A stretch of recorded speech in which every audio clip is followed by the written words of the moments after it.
Thank you for joining us this morning, almost afternoon. We'll get started right at 11:30.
Thank you for joining us today. We'll get started in just a few minutes.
Thank you for joining us today. We're going to get started in about a minute or so.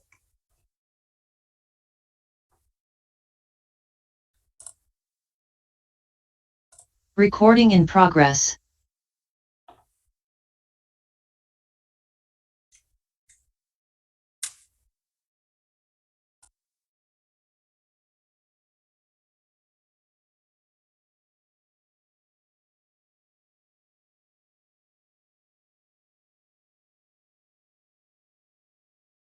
All right, my clock says 11:30, so we'll go ahead and get started.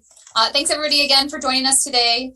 We are here to talk about the Zeeb Road and Liberty Road roundabout that we're going to be building this summer. My name is Emily Kaiser, and I am the communications manager here at the Washtenaw County Road Commission. And I will do a little bit of housekeeping here before we get started. I'll then hand it over to the project managers to go through the presentation, and then we will open it up to Q&A at that time, and we'll provide instructions as to how to do that here virtually today. So James is our project manager here for this project. His contact information is here. You don't have to furiously write it down right now, though. We'll show it a couple times throughout the meeting, and we'll also show where you can find his contact information on our website towards the end of the presentation. We also have Aaron here. He is our senior project manager, and his contact information is here as well. James is going to be your primary contact, and that's why we'll show his information a couple times throughout the presentation. Just a little bit of housekeeping. So as you heard as you're coming in, the meeting audio and video is being recorded.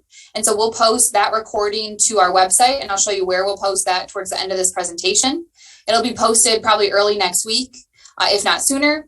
You will then, during the Q&A period, you'll be asked to virtually raise your hand during that time, and I'll provide instructions as to how to do that here since we're on Zoom. And lastly, we do have chat enabled on this meeting. So if you have questions or you'd like to ask your Q&A question in chat versus asking it out loud, you're welcome to do that. And then we will go through the chat. I'll read those out loud to James and to Aaron as we get into the Q&A period. So feel free to use chat if you want to, or if you prefer that. With that, I'll hand it over to James. Hey, good morning, everybody. My name is James. I will be the project manager for the Zeeb Road and Liberty Road Roundabout. Thank you for your time and thank you for attending. I believe this is the second virtual meeting we've had in regards to this, and it was delayed from last year. But we hope to get this done this year as fast and efficiently as possible. And keep the inconvenience down to a minimum. Next slide, please. As you are aware, this will be at the Zeeb and Liberty Road intersection. And here's just a quick map of where it is. Next slide. Here's a little closer map of it. Again, we will be putting a one-lane roundabout in this location. So it'll be a little bit different from what you're used to, but hopefully a vast improvement to the traffic out here. Next slide. Here is a Google Maps street view. Again, you can see, this is the typical traffic, four-way stop. There's a flashing light. Typically, it's kind of awkward because people are trying to figure out if they can turn, if they can go. And us putting in a roundabout is something that could alleviate that issue and improve this congestion in this area. Next slide. So this is in Style Township. Currently, is a four-way stop intersection, as I talked about before. There's a wide variety of traffic volumes, and we would determine that a roundabout is the most efficient way for us to improve this area. Next slide. Just a reiteration of what I just said. Just to reiterate too that roundabouts in our county is a very efficient way of solving congestion, but also it promotes safety, keeps speed low. It lowers a lot of head-on crashes, and it just brings a lot more awareness to drivers crossing an intersection. Next slide. And James, sorry, before you do that, just as you had said, this is the second time we've had a construction information meeting ahead of this project because we thought we would build it last year. But if you're interested, we went into a lot more detail of why we chose a roundabout versus other types of treatments for this intersection. And I'll show you where you can find a recording of that meeting if you want to get into the weeds of that a little bit more. And were able to join us last June. So we've got that information on the website if you're interested. But sorry, we can go to the next slide now. James, just wanted to mention that. Oh, thank you.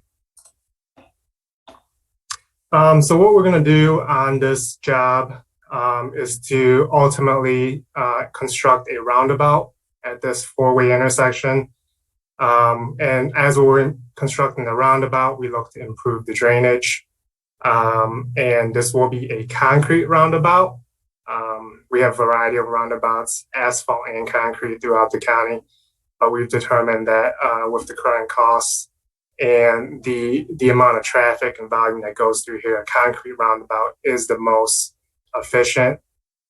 And then we look to install permanent signs, pavement markings, and then install intersection lighting to keep this roundabout lit and safe at night. Next slide. So here is a area with the proposed plans. The plans are a little bit different from what is shown here, but this is your general limits of how far the road work will go. As you can see here, originally it was shaded in darker just to show asphalt, but it will be a concrete roundabout. Next slide. And James, with the concrete, we'll still have the colored concrete center islands, the splitter islands leading up to on each leg. So there'll still be that color variation, even though it's going to be concrete instead of asphalt, right? Correct. So every color you see here, other than a darker asphalt color, is going to be about the same. Just to help differentiate the different parts of the roundabout is why we do those splitter and central islands, right? Correct.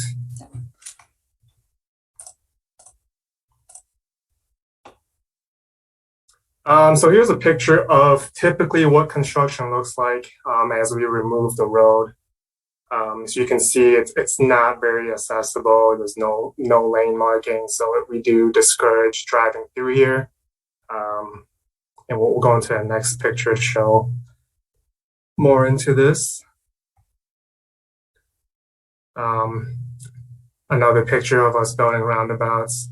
There will be a lot of forms, a lot of people, a lot of different equipment and vehicles within this intersection at the time. Again, I stress that this will be a closed intersection just for our workers to work efficiently and safely. and also to prevent any, damage to your personal vehicles. I do strongly encourage not trying to drive through here, and just use the detours as you see fit. Next slide.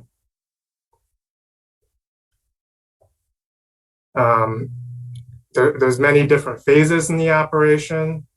Here's a picture of us placing the concrete. These are the splitter islands. Again, it'll look very similar to this once it is completed. We typically use the bright colors to show motorists the differences and where you should and should not be going. Next slide. Then here is the central island.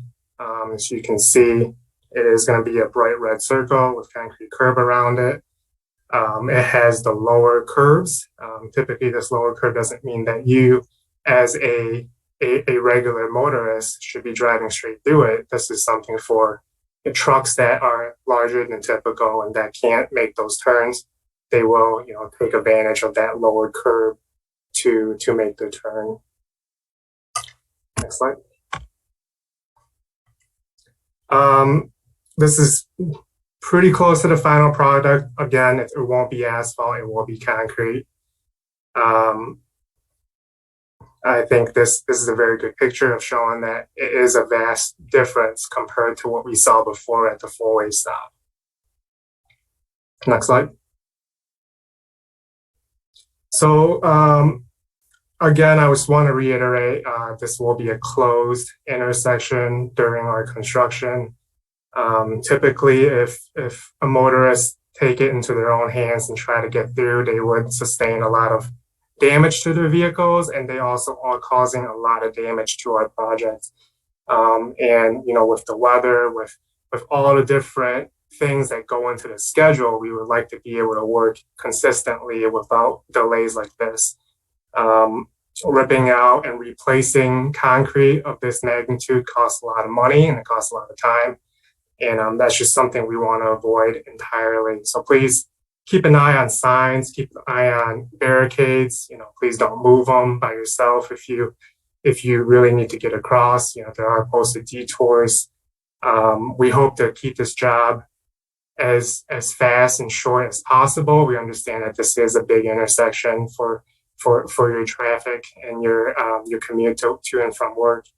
But this is a necessary step for us to keep the project going and keeping our workers safe as well. Yeah, and James, the picture that we're showing here is from Ann Arbor Saline Road, I think in 2020. And we had a trailer, we think it was a truck with a trailer, blast through multiple barricades, drive through the work zone, down the curb, up over the curb, and then damaged about, what was it, Aaron, about $20,000 worth of concrete.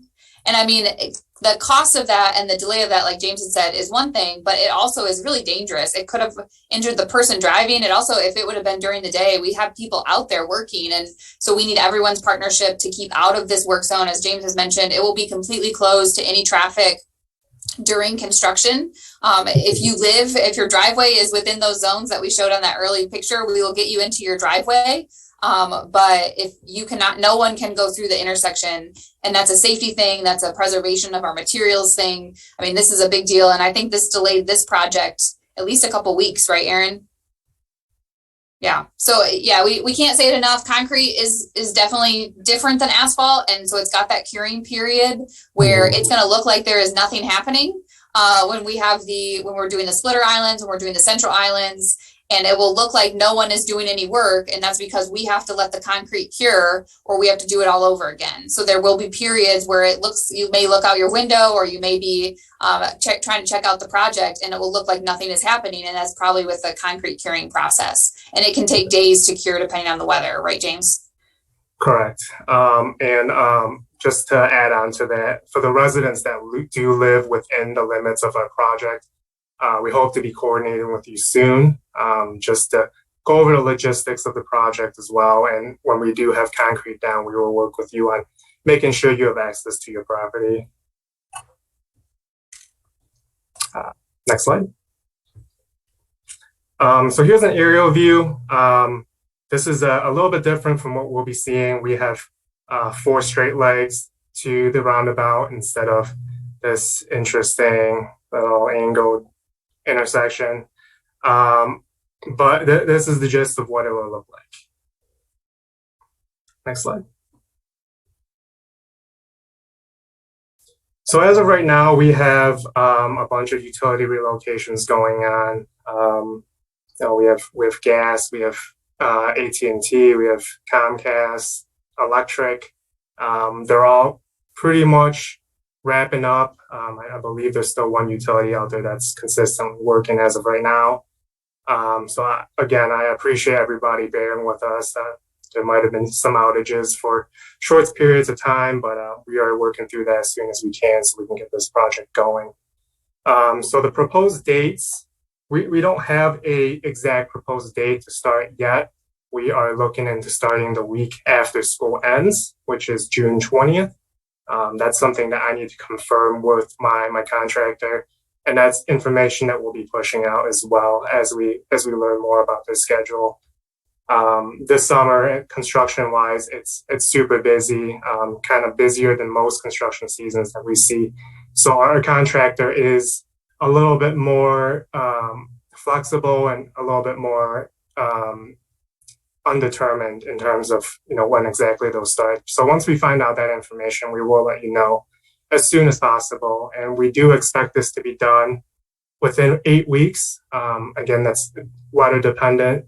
And if everything goes well, we hope to get that done within that 8 weeks time, especially before, the next school season starts. And that last bullet point just kind of reiterates, the weather does play a big part. We are seeing a lot of different weather over the summers now. And, these delays could cause issues and delays to the project. But we aim to keep it under 8 weeks. The supply chain has been very volatile this summer as well, due to many different reasons. And as of right now, we are hearing that everything's on track, but that could change as well. So please bear with us. Utilities, we're working hard to coordinate everything, but there's always something unexpected. I'm keeping my fingers crossed nothing happens, but we never know. So if something does happen, we'll work on it and get it solved as soon as possible. And then again, I talked about contractors scheduling. There's a lot of work going on right now, and contractors could expedite, could delay the project just based on all of their staffing and their needs. So that's something that we will continually communicate with the public as we find out more about that information. Next slide.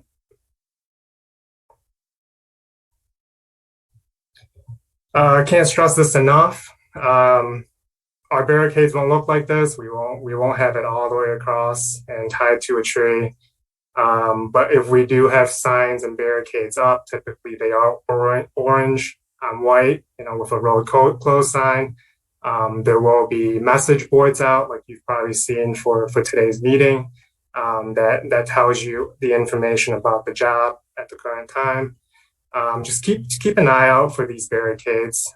Again, they're not particularly too heavy, so you can move it, but I really recommend not doing so, just for the safety of our workers and the safety for you.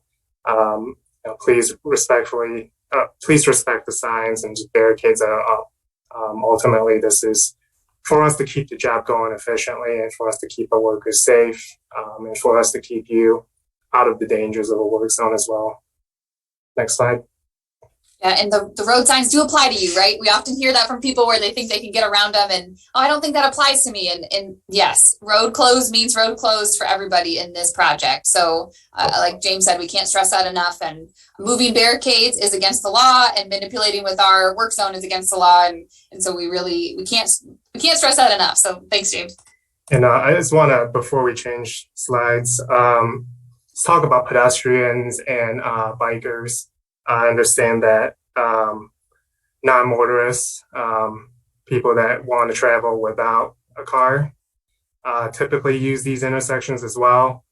It is very dangerous for someone that's not in a vehicle to be crossing a construction site. Typically, you won't be wearing the high visible, bright orange, bright yellow clothing that we have. and you're just not aware of, what could be going on. So I highly advise, avoiding this intersection for the time being.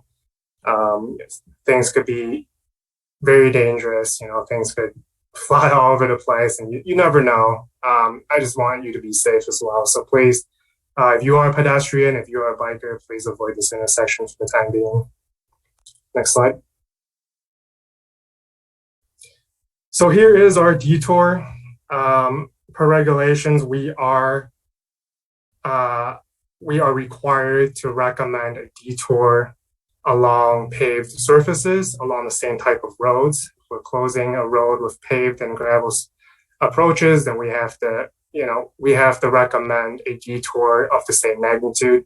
So I understand this detour is big. It does look very intimidating. It might take a bit more time, a little bit more gas to get through this, but this is our recommended detour.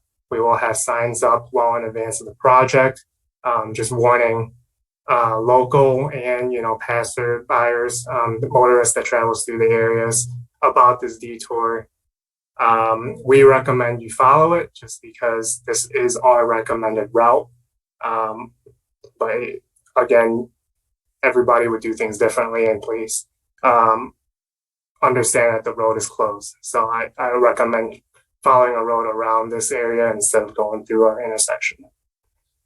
And just to go into a little bit more details, our recommended detour is from Scioto Church to Wagner, to Jackson, to Parker.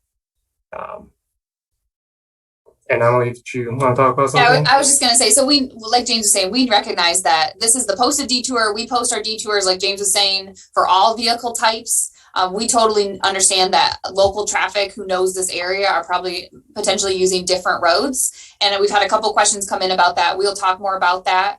But yeah, this is our posted detour that we post for all vehicles. We've got this detour map is posted on our website. But yeah, this is the posted detour for this project per all the rules and regulations that James just mentioned. Thank you. We can go to the next slide. And this summer, as I've talked about before, there are a lot of projects going on, with us included. And we can find this on our website as well. If there's certain projects you want to learn more about, we can talk after. But there will be a lot of projects in the area during or after this construction. Yeah, the good news, James, like you said, it's going to be a very busy season. The good news is the work on South Church Road is ongoing right now, and the plan is to try to have that wrapped up before this road closure begins. So that's a pulverizing, and there's some areas that are milled and resurfaced, other areas that are being pulverized there along South Church. The yellow/orange is all of our chip seal, so we're coordinating that with our operations department. But like James said, there will be a lot of orange cones out in a lot of places, which is a good thing, but also we definitely understand that is an inconvenience. So we just need everybody's help to get through this construction season safely. Next slide, please. Some of the more related details to residents in the area. We will be working with mail delivery services, trash pickup, just to make sure they can get to your property during our project. If there's any specifics, any concerns, please let me know. You have my email, you have my phone number. I'm more than willing to coordinate as much as possible and just make sure that you do get your mail and you do get your trash picked up. And after our job is completed, we do plan on restoring everything that we have impacted during the project. This is our typically called turf restoration in our industry, but we will be putting seed and mulch blankets down on everything that we've impacted. Next slide. Just a couple quick reminders about roundabouts. Again, it will be very different from a four-way stop intersection. What you always want to do is look left, and you always want to turn right into a roundabout. Please slow down in approaching. Once you see the different colors, once you see the signs, once you see the different colors of the concrete, you would know a roundabout is coming.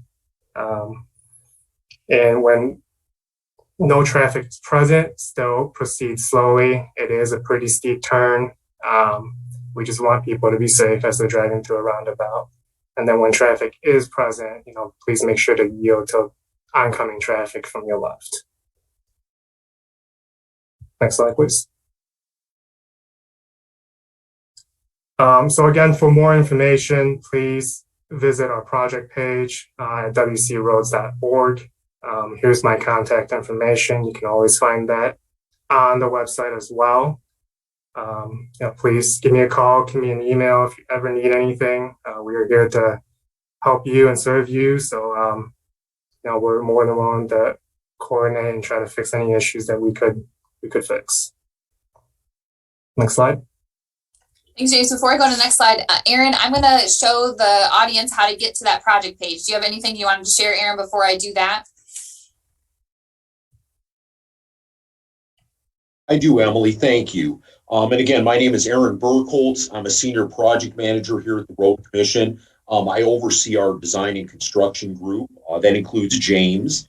James will be the primary point of contact, but I'm here as a resource for him to aid him as he works with our contractor to build this new roundabout at Zeeb and Liberty. Some items that I want to reinforce that James and Emily spoke about previously. James provided an overview of the roundabout, the single lane roundabout that's going to be constructed. The flashing signal, commonly referred to as the flasher, that's currently at the Zeeb and Liberty intersection, that will be removed prior to the project start. The poles that signal is tied to, the way it's supported, those poles are actually owned by DTE.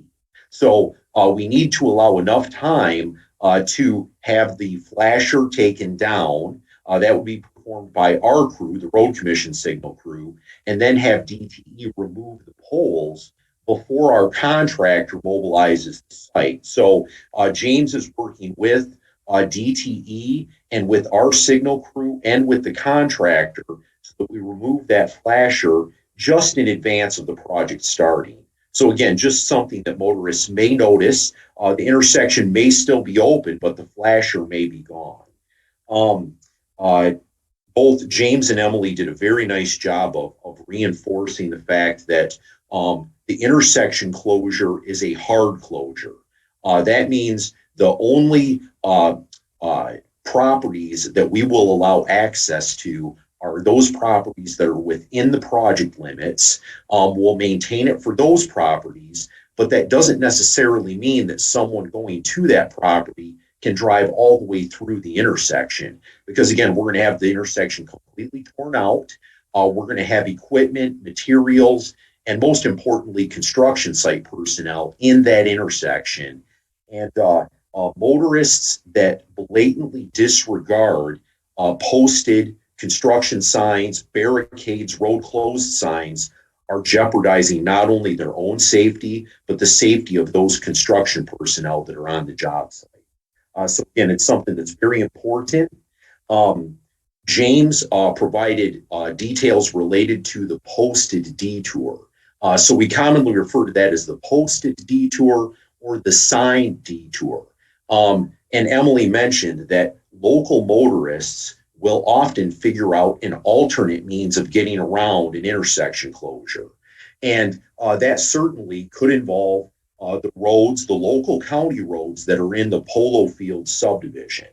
And motorists will attempt to bypass the intersection closure. Most notably, during the first 1 to 2 weeks is the worst of it. It's when people first come to the realization, despite our best efforts to inform them in advance, they finally come to the realization that the Road Commission really meant the intersection is closed. So they'll try to find whatever means they can to get around that closure. And again, that could very much involve them using those local county roads that are in the Polo Field subdivision. Notably, Polo Fields Drive, Fairway Park Drive, Dornock Drive. I would guess that motorists that are coming eastbound on Liberty, coming towards the intersection, as they see more and more signs, they may try to go down Eagle Avenue, realizing that it doesn't go all the way through and then having to come back out. So our intention is we're going to try to provide sufficient advanced signage to clearly convey to approaching motorists that they are approaching an intersection closure. However, the roads that are in polo fields are public streets, and therefore motorists do have the right to use those roads as long as they're using them in a safe manner. And when I talk about safe manner, that relates to enforcement. So certainly James and I intend to follow up with the Washtenaw County Sheriff's Office to make them aware of this upcoming project. But law enforcement resources are limited, and we cannot reasonably expect that our law enforcement partners are going to be able to station a sheriff's deputy out there 24 hours a day, 7 days a week. But again, we will do our best through the use of signs and barricades and through our work and cooperation with the sheriff's department to try to enforce the closure and to try to promote the safety of the motorists and the construction site personnel. Also, I'll mention with the resident access, it's a concern that we're aware of and has been brought up to us by residents as well, that it is common for Liberty west of the intersection, Liberty west of Zeeb, to flood. That's been an ongoing issue for many, many years. And we certainly will address that should that arise. If we are under construction and the intersection is closed, and we get a large rain event during the summer and Liberty floods, then we will work with our contractor to make sure that the residents that are between Zeeb and the flooded location are able to get out via Zeeb Road. So again, it's something that we're thinking about. Certainly, we're hopeful that it's a dry summer and that we don't have to address the flooding concern. But should it arise, it's something that we're going to be talking to the contractor about, so we're all on the same page thinking about that. James spoke about this being a concrete pavement in this intersection. Emily stressed the fact that concrete has cure time. So after we place the concrete pavement, there will be a period of time where there may not be a lot of activity in the intersection. And that's because we have to allow that concrete to gain strength to be able to move on to the next construction operation. So again, we have not abandoned the job site after the concrete pavement is placed. It's simply there's time needed for that concrete to gain enough strength that it's not damaged as we continue the subsequent construction operations. And the utilities, I'll give credit to James. He's been doing a very nice job in coordinating with our utility partners out at the intersection. There are many utilities that are in the county road right of way at this intersection. The relocations are ongoing. We collect the utility information through a variety of means, but what often will occur, hopefully not on this project, but it is commonplace, where as we begin our work, and in particular, as we start our underground work, as we put a shovel in the ground, we identify utilities that were not made known to us. And that can be quite a challenge, is when we have an unknown utility on a project, and then we try to expedite identifying the utility owner and getting them to relocate that utility. But by and large, we cannot just rip a utility out of the ground because it's in our way. We have to be thoughtful about that. And so again, James brought that up before, but utilities can present a challenge, and we've got a world of utilities at this intersection. So I appreciate the time. As James said, I appreciate everyone taking the time today to attend. And Emily, if you want to go ahead with the next slide, please do. Yeah, let me do a quick, I'm gonna get out of this and show the group how to get to the project page on the website.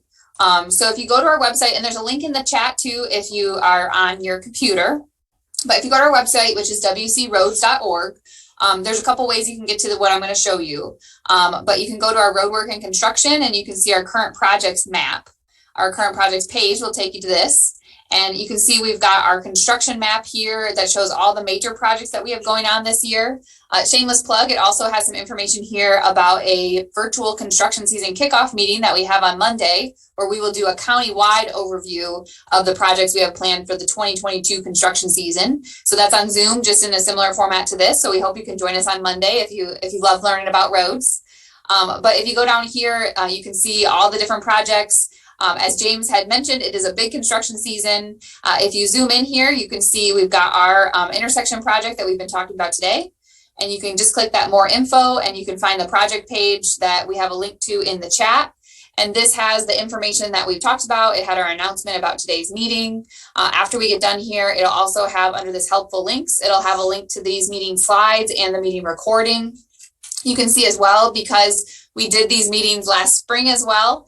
There's the Detour map, but there's also the meeting from March 1st of 2021, the slides there and the recording there. And like I said, that meeting, we talked a little bit more about why we chose a roundabout versus a traffic signal at this intersection, if you're curious.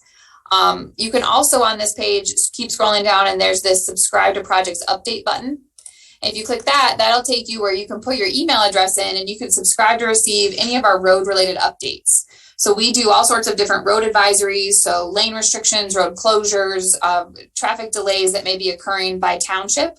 So you can subscribe only to receive things that are in Scioto Township, or if you travel in multiple townships, you can subscribe to receive whichever updates you're interested in. There's also different types of emails. We do a weekly roadwork schedule that just went out a little bit before this meeting, where you can subscribe to receive an email every Thursday of what we have planned for the upcoming week. And then you can also see the different projects that we offer updates on. And this project, Liberty at Zeeb Road, is one of those projects. So you would just highlight that as one of the things you want to receive updates on and subscribe here. And then you'll get regular updates throughout construction. That's also a list that we will email prior to the start of the road closure. And then we'll provide updates throughout the process so you can see what's going on right from the comfort of your chair or the comfort of your computer screen. So we have project pages for all of our major projects. There's updates for a lot of our biggest ones. And so I really encourage you to check out our website, and we'd love to have you join us on that Monday kickoff meeting as well, just to see a broad overview of the plans we have. So let me get back to our PowerPoint here. All right, and we can get into the Q&A period. So just to provide some instructions here, if you would like to ask a question, there's two ways you can do it. If you are on your computer or smartphone, you first want to make sure you click join audio, which it looks like everybody has. And then you're going to want to click the reactions or participants button at the bottom of your screen, and then the raise hand button. And that will virtually raise your hand. If you've called in on your touch tone phone today, you can dial *9 and that will virtually raise your hand. I will then unmute people one at a time. We'll kind of go back and forth between comments or chat and people with raised hands to ask your question. We are here to answer as many questions as we can. We just ask everybody to be respectful of each other's time. The other way that you can ask a question, and a couple people already have, is just to send us a question in chat, and I will read those out. Like I said, taking turns between those virtually raising their hands and those asking questions in chat. So with that, we will dive into the questions.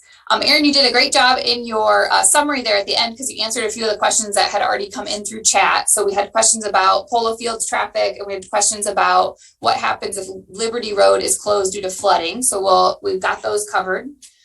We do have a raised hand with Pam.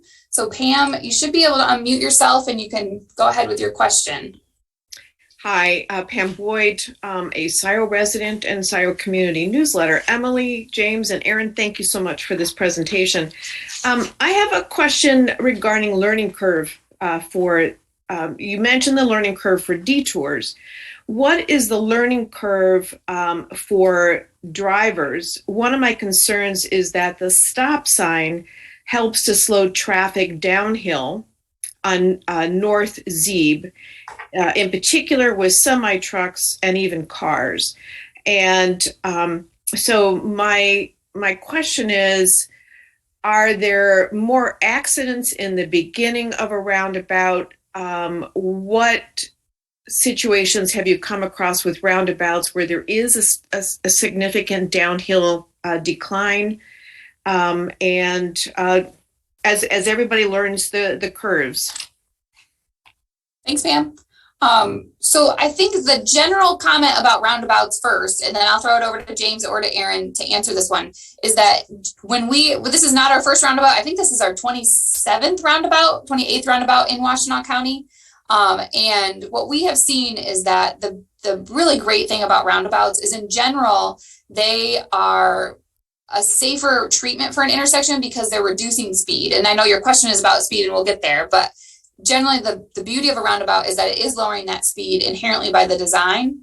And then that lower speed is leading to fewer, like the severity of crashes is less than a more traditional intersection with a signal or a traditional intersection. So Aaron, I don't know if you want to talk more about the hill component of a roundabout. Yeah, and really you touched on it, Emily, is the roundabout is constructed in a way that we referenced the splitter islands. So when you approach a roundabout, you'll notice that there are, on the approach to the roundabout, to the circle, there are islands between the lanes of traffic. And in addition to the islands, there's an effect on drivers where it feels like the lane is getting narrower. And generally, as lanes are perceived to be getting narrower, drivers slow down. And then there's also, I'll call it a kink in the road. Essentially, there's a deflection on the approach to the roundabout. And that deflection is not only meant to guide the drivers into the circle, but again, to reduce speed. And so there's a lot of thought that goes into the design of a roundabout to be a traffic calming type method to slow the speeds as motorists are approaching the intersection. Generally, what we've seen is with roundabouts, the severity of the crashes is reduced.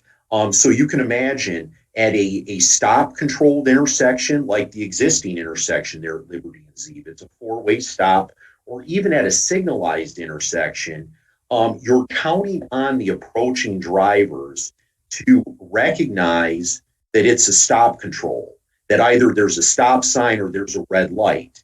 If that driver, for whatever reason, is distracted or does not register with them, and they run through the stop sign or they run through the red light, there can be that situation where they broadside a vehicle that's in the intersection. And that can be a very severe accident.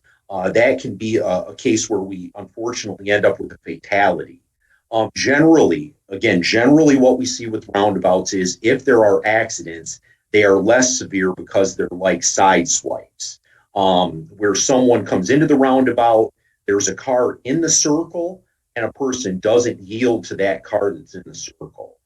There is a learning curve, but again, what we've seen overall is as we've constructed more and more roundabouts in Washtenaw County, not just the Washtenaw County Road Commission, but MDOT and the city of Ann Arbor, that motorists are learning the method to drive through a roundabout. And certainly there are many resources available online that provide educational materials, if you will, to drivers that might be unfamiliar with it. So again, I'm sorry, Pam, for the length of my response, but I hope that helps answer your question. Thanks, Aaron. I think too, I think there's probably a longer uptake time for a single or a double lane roundabout or a larger roundabout, but this is a single lane roundabout, and we see pretty good pretty short learning curves on these. So, okay, thank you guys there.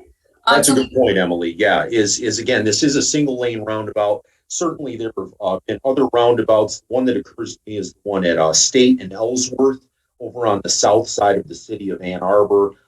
That's a double lane roundabout. One set of roundabouts that often gets brought up to me is at Lee Road in US 23 up in Livingston County.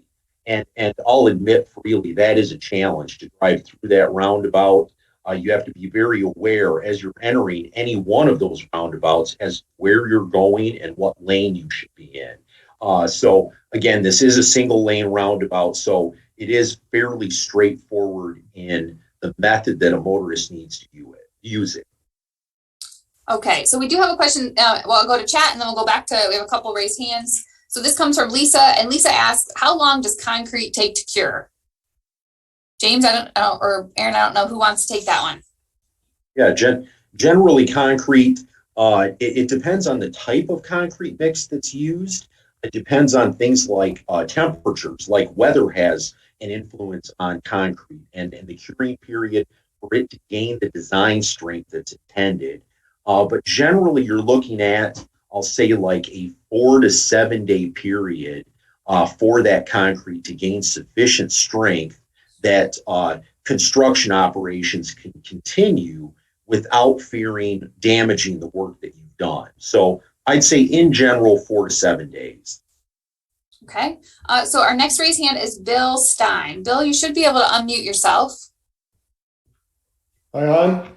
You are on. Go ahead with your question, Bill. I appreciate someone asking about the curing time. That was one of my questions. The other one is, I understand that C&D Hughes is doing the work on this, and that probably Doan is going to do the concrete. Is that true? I'm unsure about the concrete contractor, but C&D uses the contractor. Okay, so the one thing I understand when Emily says that, we may drive down there and there's no one working, but so say C&D Hughes does all the excavation and they're waiting for the concrete contractor to come in.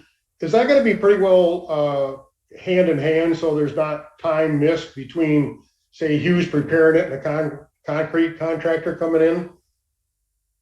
By and large, that would be the case, Bill. Yeah, and Okay. and again, C&D Hughes, ultimately, all we can hold the prime contractor to, and that being C&D Hughes, is the start date and the completion date. However they achieve those dates in between is up to them. But again, we've limited them such on those, the start and the completion date, that they're really going to have to be efficient in the way in which they schedule the work. So I would expect that as they're completing the dirt work portion of the job and they're bringing their concrete contractor on site, they're going to do that in an efficient manner. And we do test the materials. So that would be something we would be aware of ahead of time, is when we expect that concrete to come out, because it has to be tested. So, yep. Okay, appreciate it. And one other quick question, is there going to be liquidated damages on this project? We do have, there are LDs, liquidated damages, that can be pursued should the contractor not meet the dates that were established in the contract. I say that, but there often can be opportunities for extensions of time, for things like weather or unknown utility conflicts, other complications that the contractor could not have reasonably foreseen. Most often that's weather. So, but we do have we have noted the liquidated damages are included in this contract. Okay, I appreciate it. And that's it. I appreciate you putting this Zoom on. Thank you. Thank you, Thanks, Bill. Bill.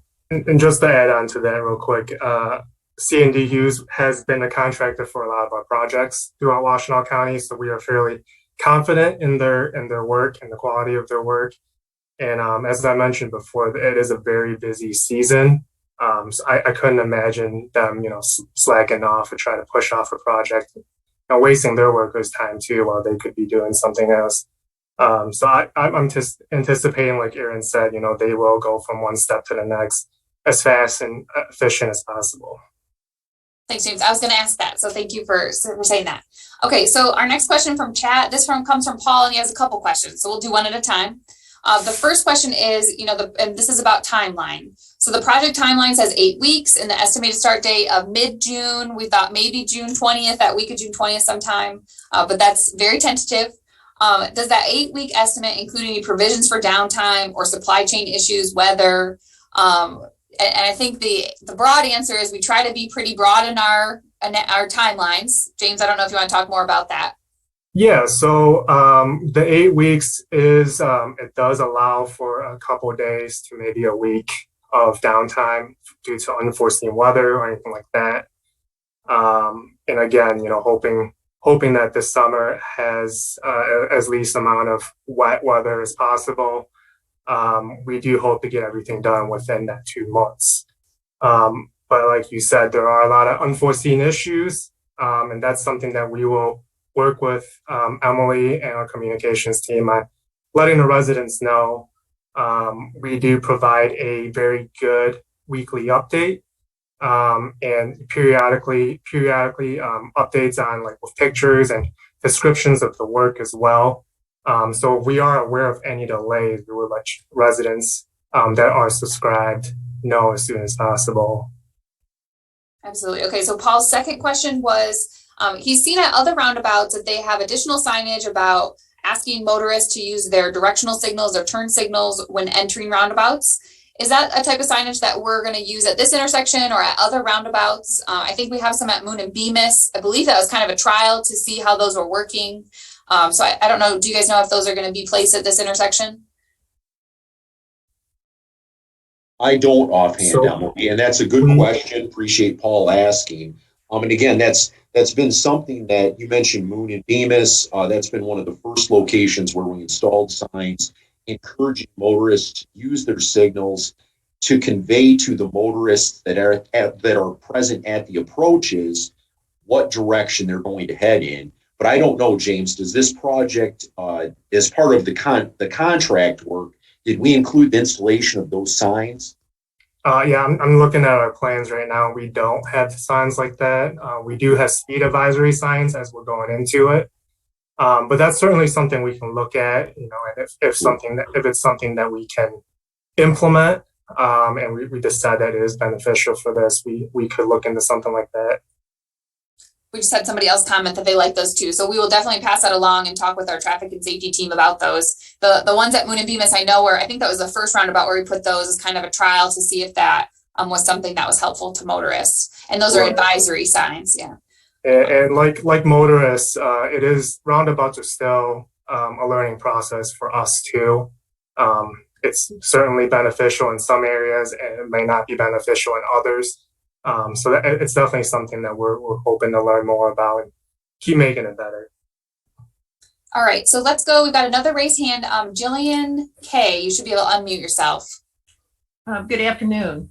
Can you hear me? Good afternoon. Go ahead. Yep, we can. Great. Go ahead with your question. Yeah, thank you. And I'm sorry if I'm asking a question that's already been answered previously.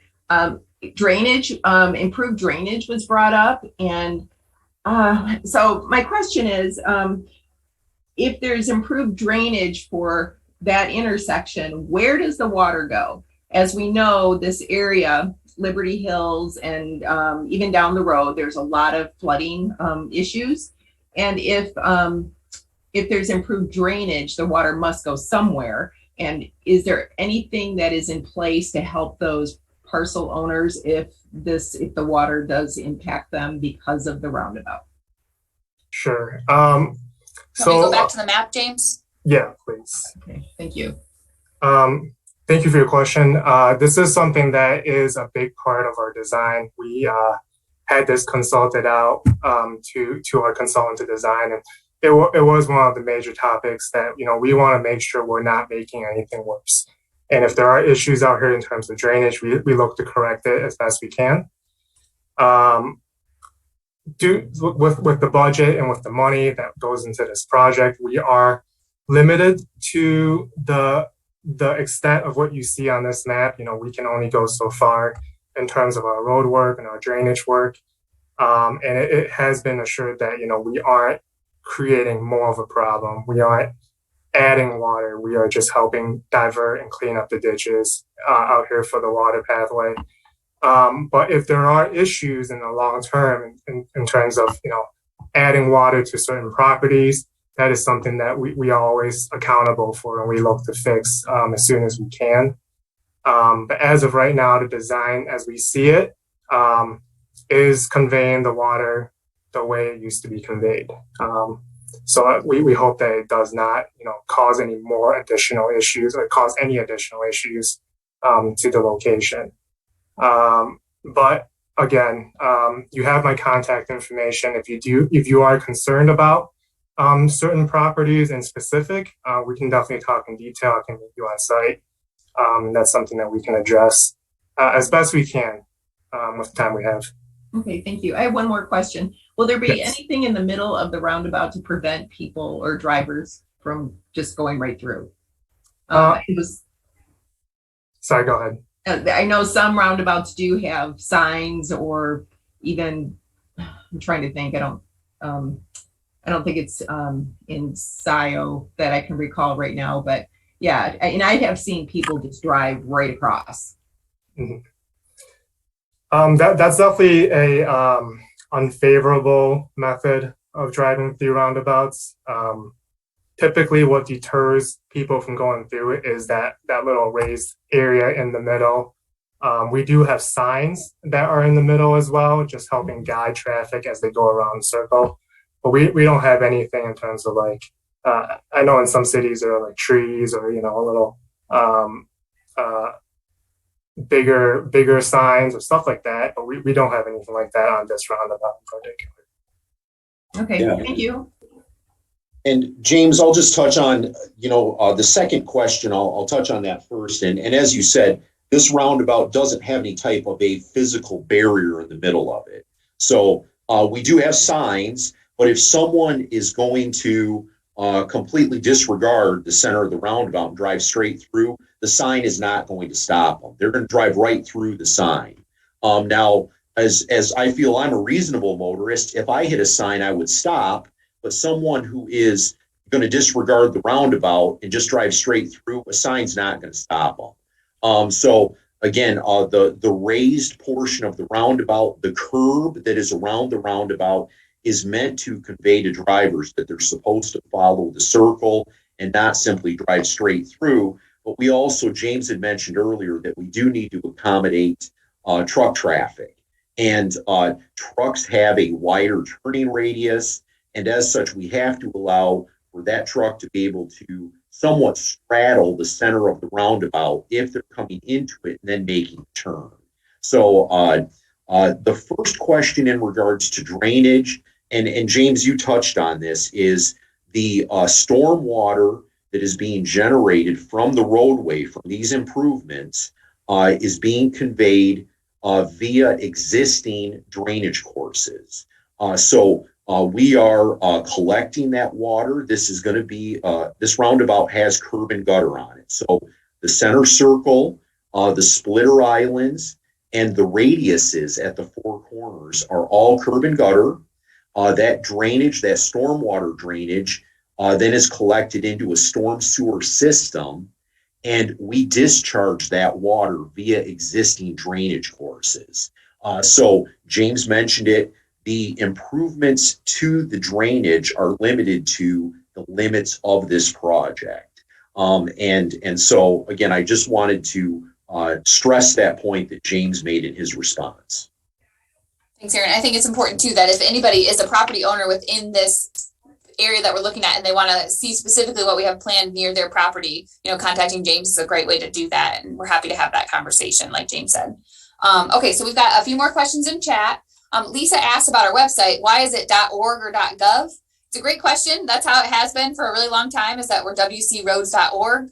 It is not a law that county agencies have to have that .gov. You often see that at state and federal, but ours is .org. Washington County government itself is .org. So I guess just an oddity of some local government things, but we're wcroads.org is our website. Carol asks, just about the process of Aaron, you had mentioned the flashing beacon is going to be removed a few days before the intersection probably be closed, but the stop signs will still be there. So it'll remain a four-way stop, correct? Correct. Okay. So that answers Carol's questions, just concerned about a free-for-all there for a few days. It'll still have the four-way stop signs.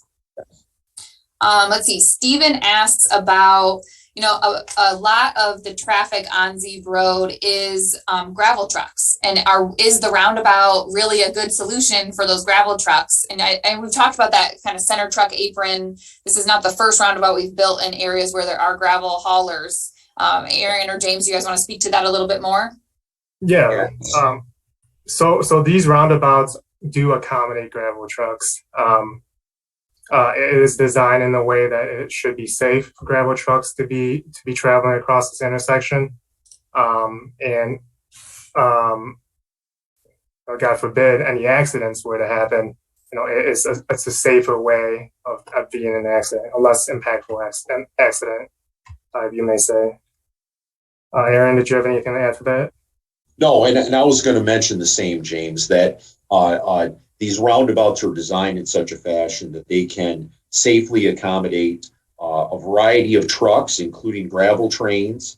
And one of the things to keep in mind with gravel trains is, you've got the rig, the motor up front, and then you've got two trains behind. And so they can articulate quite a bit. So we have not observed, based on our construction of other roundabouts throughout the county, there being any issues with gravel trains being able to use those.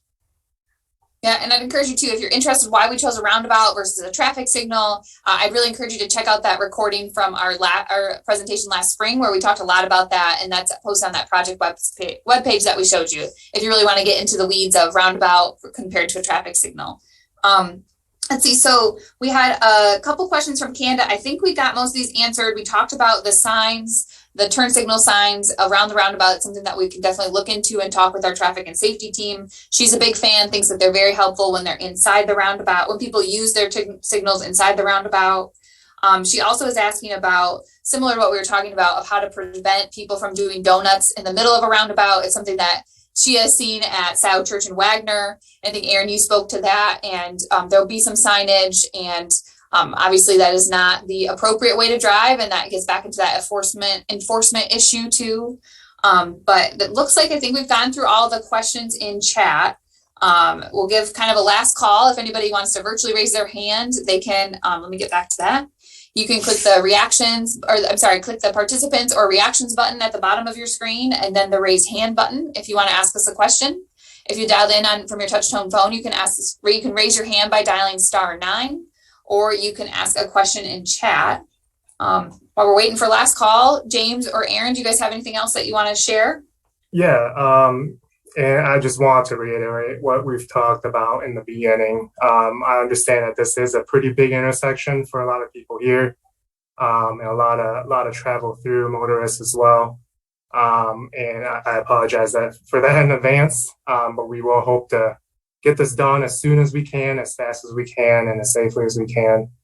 And you have my contact information. I've talked to multiple residents already, in particular, with this project, and I'm here to help. So please give me a call, give me an email if you have any more concerns, and we'll look to get it figured out and solve this as best we can.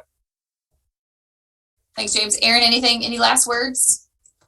No, again, we appreciate everyone taking the time today to attend, and we'll look forward to starting this project in June. Sounds good. Yeah, we will provide more information, exact dates, as we get a lot closer. We really encourage you to subscribe to receive those project updates on our website. There's a link to that in the chat if you are interested in subscribing. And like James said, please reach out if you have specific questions. But again, thank you, everybody. It looks like we don't have any more questions or raised hands, so we will end it there. We hope you have a wonderful afternoon, and hopefully we get some warm weather here in the next couple of days. Okay, thanks, everybody. Thank you.